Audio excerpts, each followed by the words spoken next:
बिस्मिल्लाहिर्रहमानिर्रहीम। अस्सलाम वालेकुम नाजरीन।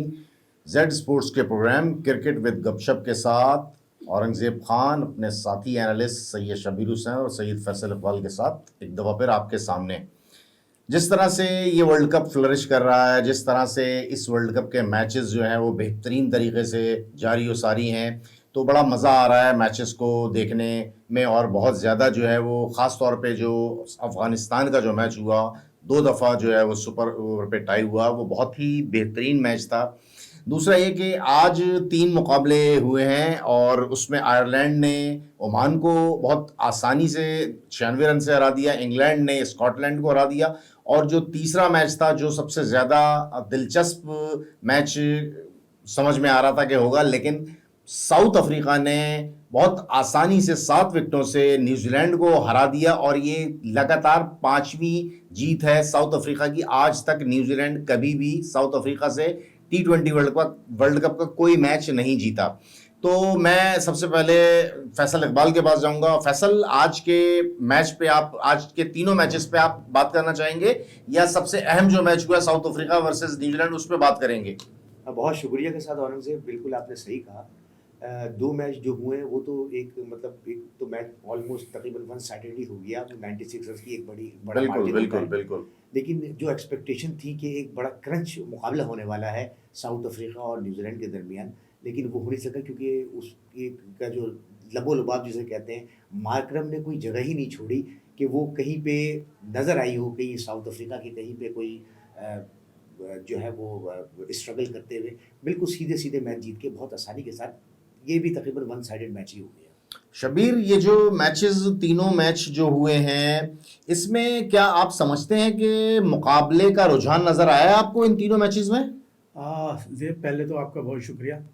आपने ये आपकी काविशों की वजह से ये प्रोग्राम दोबारा से बहुत स्टार्ट शुक्रिया। हुआ। आपने जो ये बात की कि तीनों मैचेस में सिर्फ मुझे एक मैच जो था न्यूजीलैंड और साउथ अफ्रीका का, वो लगता था कि कुछ अच्छा मैच होगा, लेकिन वो मैच भी वन साइडेड हो गया। और माकरम, जैसे फैसल भाई ने बात करी कि माकरम ने आके कोई करम ना किया उन पे, बिल्कुल रहम की बिल्कुल, कोई पोजीशन ही ना रखी इसमें कोई और शक उसने नहीं। वन साइडेड मैच कर दिया।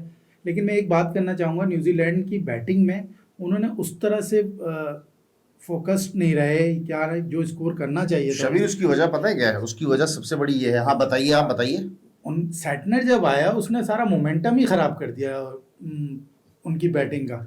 10 बॉलों में उसने मे भी 4 रन किए हैं। बिल्कुल ऐसे ही है। तो आपकी बात बिल्कुल सही है, मैं आपकी बात से बिल्कुल मुत्तफिक हूँ। लेकिन मसला ये है कि सेंटनर ने तो आके उनका मैच खराब किया, लेकिन वो जो उनके प्लेयर कंटिन्यू आउट हुए ना, तो उसने, और दूसरा साउथ अफ्रीका ने कमबैक बहुत अच्छा किया।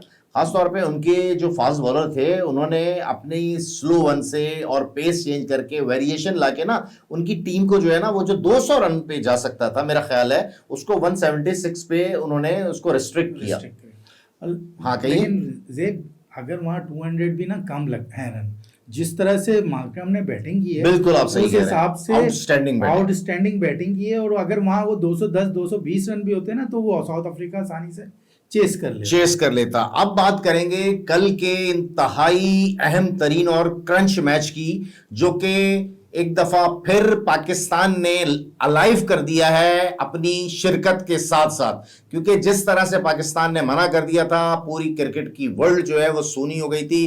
क्रिकेट का सिनेरियो पूरा चेंज होता हुआ नजर आ रहा था। लेकिन बहरहाल हेड्स ऑफ टू हमारी गवर्नमेंट, हमारे जो चेयरमैन हैं, इन सब ने बहुत बेहतरीन फैसला किया इसको दोबारा से करवाने का मैच, जो कि मैं समझता हूं कि एक दफा फिर क्रिकेट जो है वो दोबारा से जिंदा हो गई है। फैसल, कल का जो क्रंच मैच है, कल जिस तरह से इंडियन मीडिया पिछले कुछ दिनों से खास तौर पे उस्मान तारिक के बारे में फजूल गोई कर रहा है, उस्मान तारिक के बारे में बहुत ज्यादा बातें कर रहे हैं, आया ऐसा नहीं लग रहा है कि वो इंतहा से ज्यादा डरे हैं? क्योंकि आज मैंने जो थोड़ी सी शबीर ग्लिम्सेस देखी हैं, उसमें उनका कोई बॉलर था, वो बार बार जो है पॉज दे दे के बॉल कर रहा था। तो फैसल, इस बारे में क्या कहते हैं आप?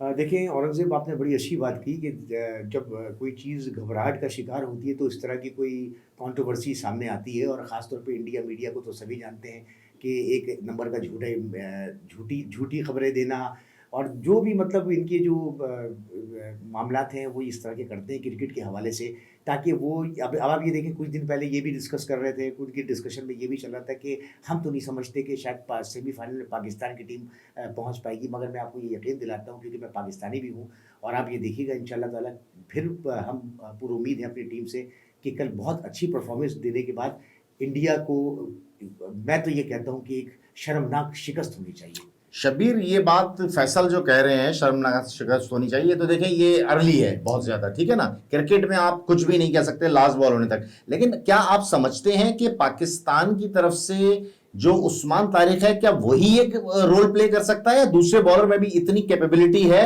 कि वो दूसरे बॉलर भी जो है थ्रेट है इंडिया के लिए? लेकिन ज़ेब, आपने ये जो बात की है बहुत अच्छी बात की है। आपने एक बात की कि वो हाथ रोक के पॉज दे के प्रैक्टिस कर रहे हैं, सही पकड़े हैं आप ये बात। लेकिन इंडिया इतना घबराया हुआ है उस्मान तारिक से, उस्मान तारिक ऐसा लग रहा है उनको नर्व पे सवार हो गया, ऐसा उनको महसूस हो रहा है कि वो हमारी टीम को फाड़ के रख तहस नहस कर देगा। तो ये बात आप सही पकड़े हैं भाई। लेकिन शबीर एक बात बताइए, आप माजरत के साथ मैं इंटरप्ट कर रहा हूँ, ये बताइए आप कि पाकिस्तान पे तो कोई प्रेशर नहीं होगा, क्योंकि पाकिस्तान तो जिस तरह से इंडिया से खेलता आ रहा है, इंडियन टीम पे प्रेशर होगा ना। आप क्या समझते हैं इस बारे में? आपकी बिल्कुल ये बात सही है। और आपने एक और बात की कि सिर्फ उस्मान तारिक ही परफॉर्म करेगा, इस वक्त वो हमारे तमाम स्पिनर्स से परेशान है। बिल्कुल सही कहा। जिस तरह यूएसए ने इंडिया की टीम को ठुड्डे लाइन लगा दिया था, वो तो इत्तेफाक है कि वो कैच बॉलर से ड्रॉप हो गया, वरना इंडिया वो मैच हार चुका था। बिल्कुल सही कह रहे हैं आप फैसल। मैं आपको एक बात बताऊं, शायद आप इस बात को सुन के यकीनन खुश होंगे कि इंडिया ने जो प्रीवियस 2 मैच खेले इस वर्ल्ड कप में, इंडिया की बैटिंग लाइन बहुत बुरी तरह एक्सपोज हुई है।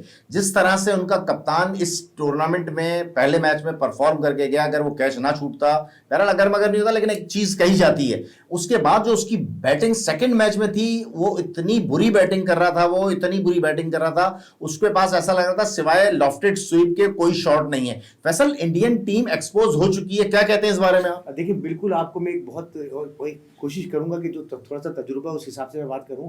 देखिए, इंडिया की टीम भी इस वक्त कोलंबो आ रही है मैच खेलने के लिए, और अभी बीच में उसने कोलंबो में कोई मैच नहीं खेला। पाकिस्तान के पास ये एडवांटेज हासिल है कि पाकिस्तान उस ग्राउंड पे 2 मैच भी खेल चुका है।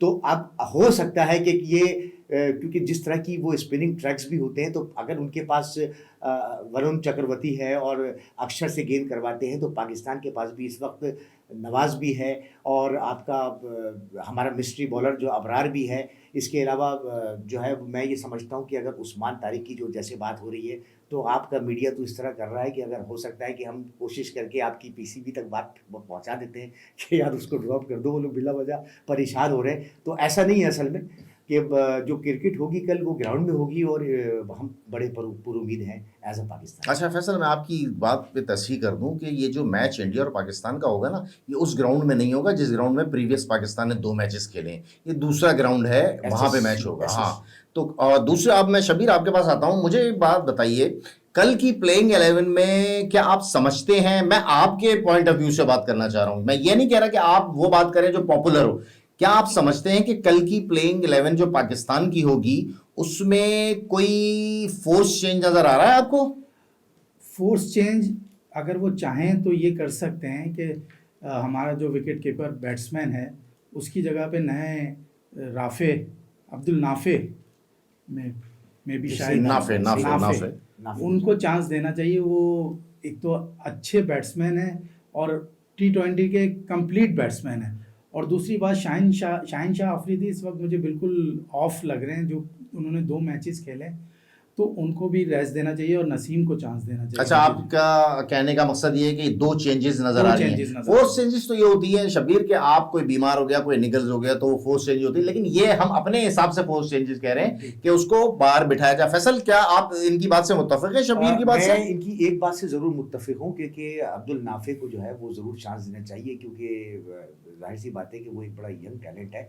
और सेकेंडली ये कि जब तक आप उस शख्स के अंदर बड़ा एंथुजियाज्म है, बहुत ज़बरदस्त हिटिंग करता है वो। और सेकेंडली ये बात पे आपके साथ में जाऊंगा, लेकिन ये कि दूसरी बात ये है कि अगर शाहीन की बात करते हैं, तो मैं ये कहूँगा कि उसको इंडिया के खिलाफ बहरहाल एज हासिल है, क्योंकि इंडिया की टीम जो है वो थोड़ा घबराहट का शिकार होती है शाहीन के अच्छा, साथ। फैसल भाई, मैं हाँ। आपकी इंटरप्ट करूंगा आपको। मोमेंटम देखिएगा, अगर शाहीन शाह अफरीदी कल मैच खेलता है ना, तो इंडिया की टीम को जो मोमेंटम मिलेगा ना, वो उसकी बॉलिंग खेल के ही मिलेगा। आप दोनों की अपनी राय, लेकिन मेरा ज़ाती ख्याल ये है कि जिस तरह से इम्पैक्ट होता है ना, वो उस्मान की जगह मैं समझता हूँ कि साहबजादा से कीपिंग करवाएं और फ़खर जमान को जो है वो हर हाल में 5वें नंबर पे बैटिंग कराएं, क्योंकि जो फ़खर जमान का इम्पैक्ट है, फ़खर जमान जिस तरह का प्लेयर है, आपको सबको पता है कि चैंपियंस ट्रॉफी में उसने बहुत यंग था, बहुत नया नया था, लेकिन उसके बावजूद उसने गजब ढाया था। इसके अलावा जो इंडिया में जो 50 ओवर का वर्ल्ड कप हुआ था, आपने इमामुल हक को कंटिन्यू खिलाया था, लेकिन वो इंतहाई ज्यादा फ्लॉप हुआ था। उसके बाद जब फखर आया था तो फखर ने किस तरह से आउटस्टैंडिंग बैटिंग की थी अगेंस्ट न्यूजीलैंड, जो कि 400 रन भी कम नजर आ रहे थे। तो फखर जमान का इंडक्शन बहुत जरूरी है। ठीक है वो फॉर्म में नहीं है, लेकिन बात ये होती है कि फॉर्म में आने के लिए एक बॉल होती है, एक बॉल की जरूरत होती है, क्योंकि जिस तरह का वो इम्पैक्ट प्लेयर है वो नजर आता है फखर जमान। और जहां तक बॉलिंग का सवाल है, मेरा जाती ख्याल ये है कि शाहीन का इम्पैक्ट जरूर है, लेकिन शाहीन अनफिट नजर आ रहा है मुझे। शाहीन की फिटनेस में बहुत ज्यादा सवालिया निशान नजर आ रहे हैं। इसलिए शब्बीर की जो बात है वो बात बेहतर है कि अगर शाहीन ने उनके प्लेयर को सेट कर दिया तो फिर हम बहुत ज्यादा अपसेट हो जाएंगे, जिस तरह से मार्करम ने करम करके साउथ अफ्रीका को जो मैच जितवाया। तो मेरा ख्याल है कि शाहीन शाह अफरीदी को रेस्ट देकर अगर आप नसीम शाह को ऐड कर लें या फिर आप सलमान मिर्जा को ऐड कर लें तो वो बहुत बेहतर होगा। और ये जो अपना राणा साहब हैं, फ़हीम साहब हैं, उनको भी बॉल करवाई जाए, क्योंकि वो स्किडी बॉलर हैं और वो आजकल अपनी बहुत बेहतरीन फॉर्म में है बॉलिंग के। तो मैं फिर वही बात कहूंगा कि हर बंदे का अपना ओपिनियन होता है, लेकिन हमें उस ओपिनियन के साथ जो है वो जाना चाहिए जो वाकई नजर आ रहा हो। शबीर, क्या आप समझते हैं कि कल टॉस बहुत अहम होगा या टॉस की इतनी शायद अहमियत ना हो? टॉस बिल्कुल अहम होगा ज़ेब। टॉस जो जीतेगा वो बैटिंग करेगा पहले, और जिसने बैटिंग की वो मैच जीत सकता है। आपकी बात से मैं बिल्कुल मुत्तफिक हूं। उसकी मैं सबसे बड़ी वजह बताऊं, जिस ग्राउंड पे ये मैच है शबीर, उस ग्राउंड पे under the lights fast bowler जो हैं वो बहुत बेहतर बॉल करते हैं। और देखें, ये बात हमें मानना पड़ेगी कि राइट नाउ इस वक्त Indian fast bowler Pakistani fast bowler से बहुत बेहतर नजर आ रहे हैं। उनके पास स्विंग है, उनके पास मोर कंट्रोल है, उनका बॉलर खासतौर पे जसप्रीत हुआ और अर्शदीप हुआ और ये सिराज हुआ, ये तीनों बहुत बेहतर बॉल करते हुए नजर आ रहे हैं इस टूर्नामेंट में, जो हमारे फास्ट बॉलर से कई ज्यादा बेहतर बॉलिंग करते हुए नजर आ रहे हैं। फैसल, आप क्या कहेंगे इस बारे में? मैं आपकी बात के साथ जाऊंगा, बिल्कुल ठीक कहा आपने। लेकिन फिर भी एक अगर बैटिंग करके पाकिस्तान ज़्यादा अच्छा स्कोर कर जाता है तो उसका एक इम्पैक्ट तो पड़ेगा, क्योंकि जाहिर सी बात है, मैं समझता हूं कि एटलीस्ट कम से कम पाकिस्तान अगर पहले बैटिंग करता है तो अगर मैच जीतना है तो 170 प्लस करने पड़ेंगे, क्योंकि क्रूशल मैच भी है और प्रेशर मैच भी है। फैसल, प्रेशर मैच है, क्रूशल मैच है, लेकिन बात ये होती है ना कि आप अपना जहन नहीं बनाओ कभी भी। आप विकेट पे जाओ, विकेट का बिहेवियर देखो, अपने आप को सेटल्ड करो। सेटल का मतलब ये नहीं है कि ball to ball Khelo. Settle का मतलब ये है कि चौका मार रहे हो तो आप सिंगल पे भी जाओ। हमारा सबसे बड़ा प्रॉब्लम ये है कि हमारे प्लेयर्स को, हमारे बैटर को सिंगल लेना नहीं आता। जो मैं माजरत के साथ ये बात कहूंगा, बुरी लगेगी यकीनन पाकिस्तानियों को, लेकिन हकीकत ये है कि हमारा फोकस होता ही नहीं है सिंगल्स की तरफ, जो कि किसी भी फॉर्म ऑफ क्रिकेट में सिंगल्स जो होते हैं सबसे अहम किरदार अदा करते हैं। उसकी वजह ये शब्बीर कि आपने एक चौका लगाया, 3 सिंगल ले लिए, 7 रन आपके 4 बॉलों पे हो गए। उसके बाद आपका एक डबल भी बनता है, 3 भी बनते हैं। क्या कहते हैं शब्बीर इस बारे में आप? मैं इस बात से कंक्लूजन ये निकालूंगा, आप ये कहना चाहते हैं अगर सिंगल डबल के साथ एक बाउंड्री लेके आप 10 का स्ट्राइक रेट आराम से 10 बिल्कुल बिल्कुल 10 रन आप आराम से कर सकते हैं। और 10 रन अगर आप एक ओवर में करते हैं तो 20 ओवर में आप 200 run normally without any risk. Without any risk. लेकिन T20 क्रिकेट से कहती है कि आप रिस्क लें। नहीं, रिस्क होना चाहिए, मैं ये नहीं कह रहा। मैं ये कह रहा हूं कि छक्का मारो तो उसके बाद 3 डॉट नहीं करो शबीर। छक्का मारने के बाद सेंसिबल क्या है? सेंसिबल यही ना, आप सिंगल ले लो। बिल्कुल सही कह रहे हैं आप ज़ेब।